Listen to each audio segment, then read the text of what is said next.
Hello, Americans. Stand by for news. Exclusively on ESPN Plus, UFC 313, Saturday. Reigning light heavyweight champion Alex Pereira defends his title against number one contender Magomed Ankalaev, and an explosive lightweight bout between Justin Gaethje and Rafael Pazzi. UFC 313, Saturday at 10 p.m. Eastern. Buy it on ESPNplus.com/PPV.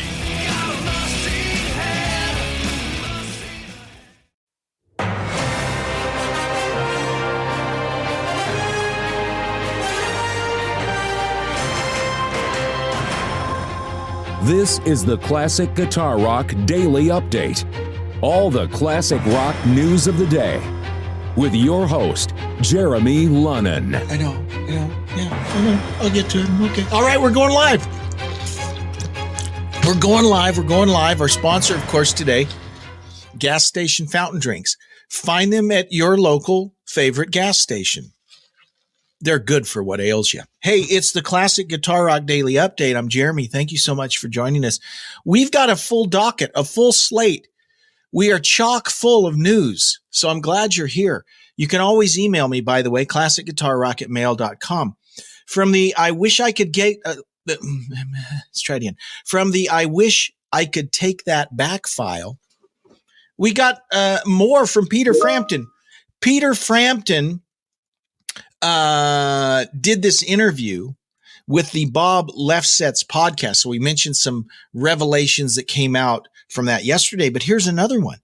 Frampton says that he was tricked into appearing in the much maligned 1978 jukebox musical film, Sgt. Pepper's Lonely Hearts Club Band. I mean, that movie, that is held up there with Heaven's Gate and the Rise of Skywalker as all-time crap fests of films. And which was funny because the Bee Gees were very popular. Frampton was very popular. Aerosmith, Alice Cooper. I mean, it had all the makings of what would be a smash, but it was a big flop. Tailspin. Yeah. Quote, this is from Peter. I was told by producer Robert Stigwood that Paul McCartney was going to be the savior of the Heartland, Frampton explained. When Stigwood said Paul is going to be in the movie, I said, really? Well, if a Beatles going to be in the movie, he sanctioned it. Then it can't be bad. However, reality sank in once he got out there. Quote, I fly out to Los Angeles. I go to the first meeting out there. No Paul McCartney. So I was lied to.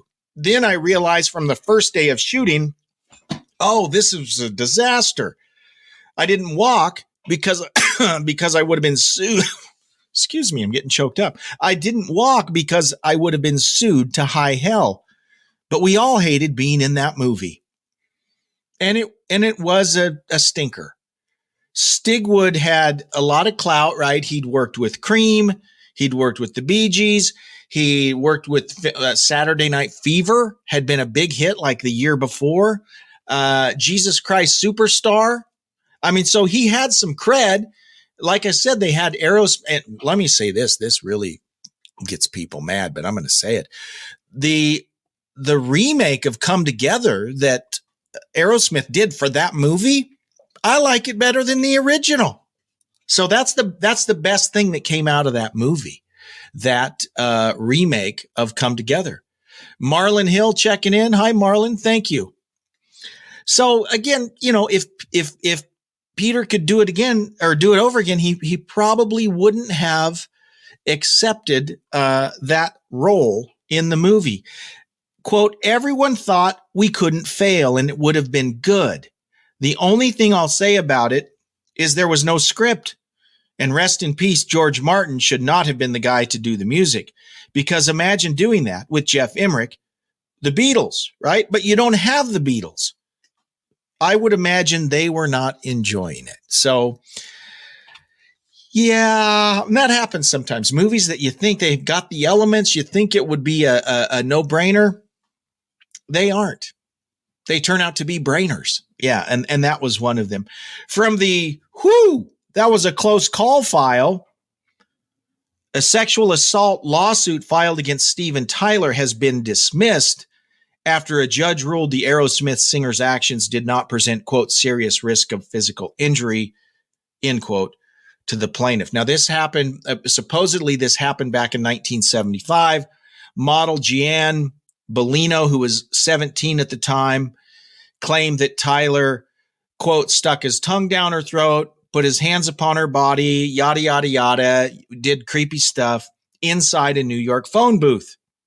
The Aerosmith singer allegedly rubbed his body on the girl, yada, yada. Okay. And then the people with them in the party that laughed, whatever. She suffered.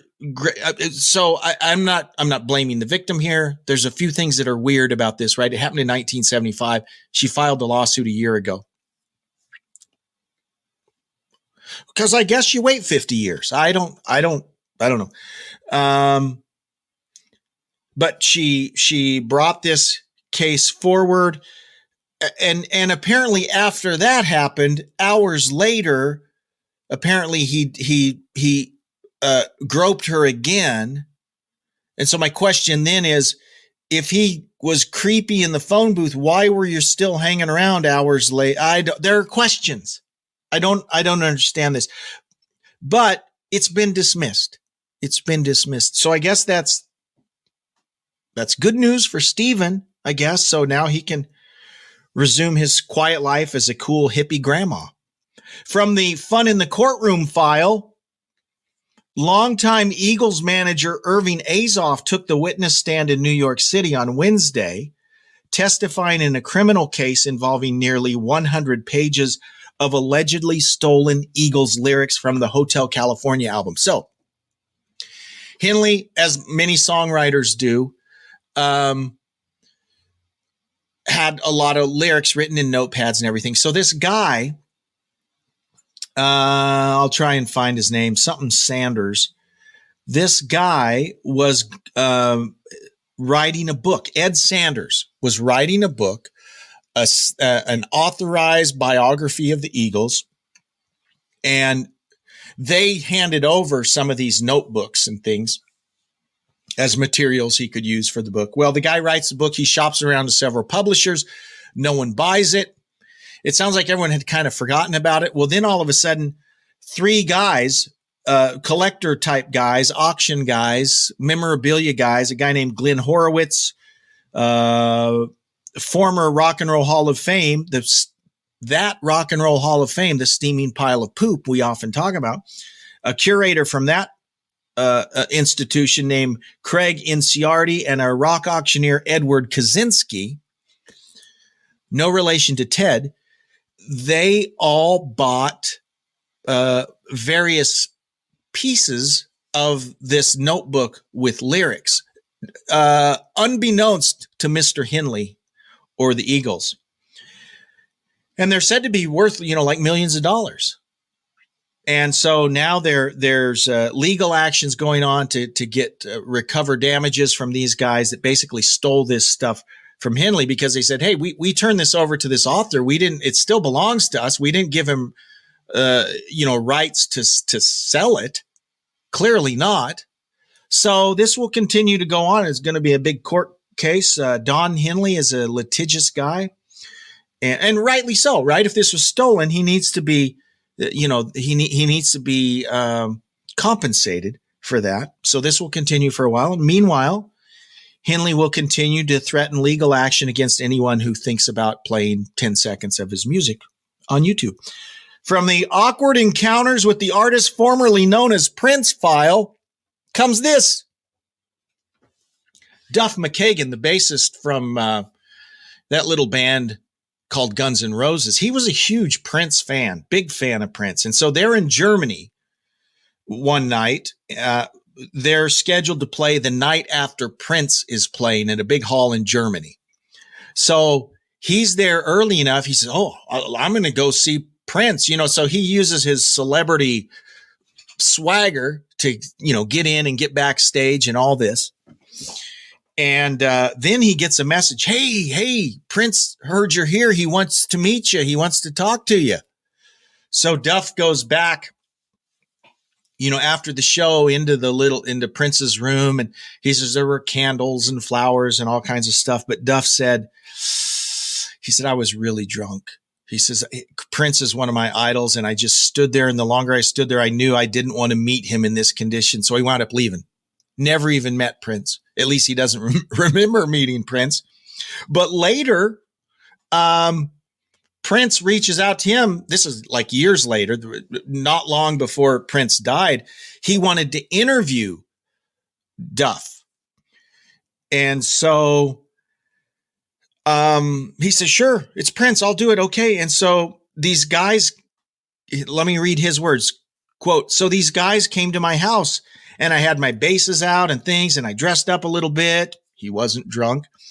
Prince wasn't there with the film crew. So he just sent this film crew, but he still got involved with the interview. So Prince was texting the questions, and someone would relay the questions, and then they would film Duff answering these questions. Quote, I get texts, questions from Prince in real time. He was asking him, hey, what songs did you help write? Blah, blah, blah, kind of general stuff. Then he says, quote, the questions started getting like, why did Guns N' Roses break up? He was asking questions like anybody else would ask at that time. But McKagan politely declined to give Prince any dirt. We don't get into that, the rocker responded. That's something we don't talk about. So what can we learn from Duff's experience there? Well, he had a big chance to meet, and I don't know if they met any other time, but he was a huge idol or a huge fan of Prince. And so don't drink too much, right? Because you might meet your idol backstage and you don't want to be embarrassed. Okay. So there's a lesson we can learn from there.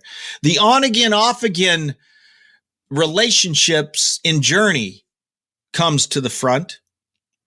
There's actually an interview by Ultimate Classic Rock with Dean Castronova. Dean Castronova, the current drummer in Journey and a great drummer, and also the lead singer of Revolution Saints. You've heard me talking about Revolution Saints. Revolution Saints' current lineup has Jeff Pilson of Dokken and Foreigner, and what's his name? Joel Hoekstra. Joel Hoekstra is currently, or will soon be, touring with Accept for a few dates. That guy gets around. Anyways, UCR is interviewing Gene Castronovo about this current 50th anniversary tour that Journey is doing. They're doing some dates with Toto, some dates with Steve Miller, some dates with Def Leppard. I mean, it's huge. They're packing arenas like they did in the 80s. I mean, they're still, and here's the thing, guys. I saw them in 2016 with Arnell, and it was one of the best shows I've ever seen. I know people say Steve's not there. It's not, whatever. Get over yourself. Go see it and have a great time. Okay. Steve ain't there. He doesn't want to be there. Sorry, I sounded grumpy there, but doggone it, they put on great shows. I would go see them personally. You'll have a blast. Anyways, Dean is talking about how it's going. And, of course, he's asked about the whole schism between Neil and Jonathan Cain. Neil and Jonathan both airing their dirty laundry in public. We hate it when our favorite bands do that because it makes us choose sides. We don't want it. We don't want that. We just want to hear your music. Hey, can we all just get along? That's what we want. So about that, Dean says, John and Neil, I think it was all about just communication. Having those guys sit down, with Michelle, Sean, I think is it Michelle, Michaela, Michelle, Sean, and Paula Cain, who's Jonathan's wife. So the wives sat down. That helped out a lot. It was bringing them in and just going, guys, talk this out. This is too big, too beautiful, and too great to see it flush down the toilet. Mend the fences. Now we've got Michelle and Paula, John's wife. It's all four of them co-managing this band, and it's working.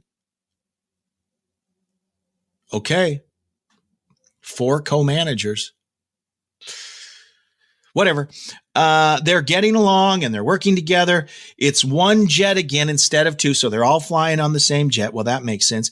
They're running it like a business. That's what it should have been. There was a lot of turmoil in both camps and nobody was talking. That was the problem. Now they're all talking and communicating and it's working great. You know, Paula's a great businesswoman. She's smart with money. Michelle is a people person and she's got the gift of gab. We just do our jobs. We go out and play and it works. Man, it's great. I've got to give all four of them credit. To that point, we don't see this. It's behind the scenes, right? But there are several instances of tours falling apart because of I'm not blaming it on the wives, but I'm saying conflict sometimes between the wives that will be on the tour often, right? So it sounds like at least now these guys are getting along great. But Whitesnake, I mean, there are stories on Whitesnake about how, you know, one of the wives was actually kicked off. You can't come anymore because no one likes you, right? So that can be a problem. So I'm glad to see this love and harmony that's happening in Journey, and hopefully that will be the case throughout the rest of the tour. And if they come through your town, do yourself a favor and go see them. You'll love it. It'll be a great show. Guys, thank you so much for tuning in. We will do it all again tomorrow on the Classic Guitar Rock Daily Update. Live long and prosper. Bye-bye. What you just said is one of the most insanely idiotic things I have ever heard. Thanks for listening. You can email Jeremy at classicguitarrock@mail.com. Everyone in this room is now dumber for having listened to it. Tune in each weekday for the Classic Guitar Rock Daily Update.